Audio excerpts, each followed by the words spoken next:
ঘটনাস্থলে আছেন আমাদের সহকর্মী মুজিবুল হক, জেনে নিব তার কাছ থেকে বিস্তারিত।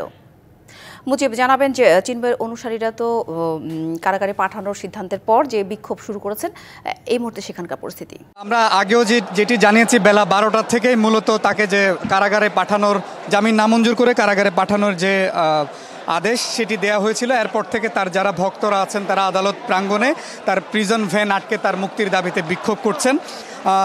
এর পরপরই আমরা আরেকটা বিষয় আসলে এই মুহূর্তে যেটি জানাতে চাই সেটি হচ্ছে তার যারা আইনজীবীরা আছেন এই জামিন শুনানি যেটি হয়েছে সেটির ফের যাতে শুনানি হয় সেটির জন্য তারা আদালতে আরেকটি মিস মামলা করেছেন এবং এটি মূলত একটি আরেকবার শুনানির জন্য মামলাটি করা হয়।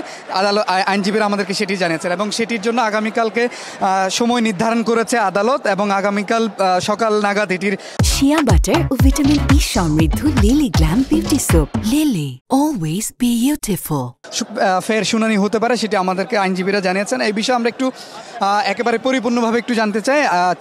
চিন্ময় কৃষ্ণের যিনি আইনজীবীদের একজন আমাদের সঙ্গে আছেন, একটু বলবেন পুরোপুরিভাবে একটু। হ্যাঁ, আমরা আজকে মেট্রোপলিটন ম্যাজিস্ট্রেট আদালত 6-এ জামিন শুনানি করেছিলাম, সেটা আদালত নামঞ্জুর করেছেন। সেই আদেশের এগেইনস্টে আমরা মহানগর দায়রা আদালতে একটা মিস কেস ফাইল করেছি। সেই মিস কেসটি আগামীকাল ধার্য রেখেছেন মহানগর দায়রা আদালত।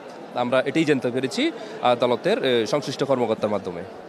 প্রথমে তো যে মামলা তার বিরুদ্ধে হয়েছে সেই মামলার ব্যাপারে যখন জামিন শুনানি হয় তখন পর্যবেক্ষণে কি বলেছে বা কি ব্যাপার? আমরা আসলে 4টা পিটিশন দিয়েছিলাম। একটা হচ্ছে জামিনের মুক্তির জন্য, আর 3টি হচ্ছে খাবার দাবারের বিষয়ে, ওনার ওষুধপত্রের বিষয়ে, তারপর ডিভিশনের বিষয়ে, তারপর চট্টগ্রাম আদালত প্রাঙ্গণ থেকে জানাচ্ছিলেন সহকর্মী মুজিবুল হক।